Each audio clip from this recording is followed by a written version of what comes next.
what are kind of the getting in cost of Section 8? How much am I looking to spend on my first property, and how much is it going to cost me per property eventually if I want to scale to get more properties? Yeah, great question. So essentially, there's a couple of different ways in which you can buy these properties, right? There's the conventional method, and then there's the seller finance method. And the differences between the two is pretty significant, depending on what type of capital you have. If we're buying properties between $50,000 to $120,000, and we're using a lender that allows us to get these properties for as little as 15% down. Let's say we're getting a property between $50,000 to $85,000. Really, our out-of-pocket expenses to secure these properties is going to be anywhere between $9,000 to $15,000 per property.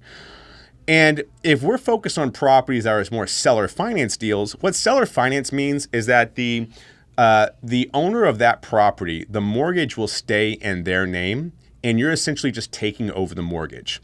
And the reason why a seller would want to do a deal like that instead of selling the property outright is most likely because the property that they want to sell today, the price that they want, they can't get that price probably until 3 years from now. So let's say somebody owns a property today for $70,000 and they want to sell that property for $90,000.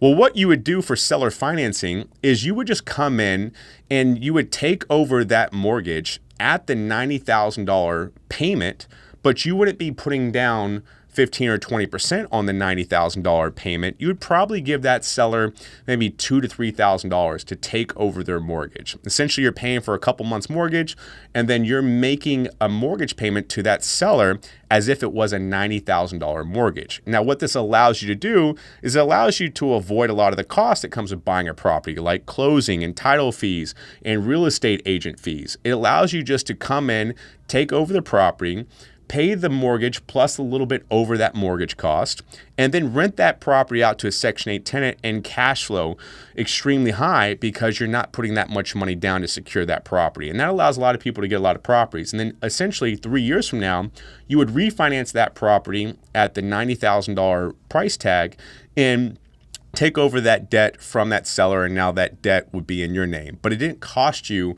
a lot of money to get started in the first place, but you were able to cash flow from day one. Or you're doing the traditional method, the conventional method of purchasing properties, where you're putting down 15 to 20%, and you're going to look at a price range of between $9,000 to $15,000 per property. What this allows you to do is this just allows you to get into the game fairly quickly, especially if you're getting tapped out on cash, but you still want to secure more properties. It allows you really to pick up a lot more properties. And then what you're banking on there is that the property will appraise for more money in the future, which will allow you to refinance that seller out of the deal. Does that make sense? That makes perfect sense. Awesome.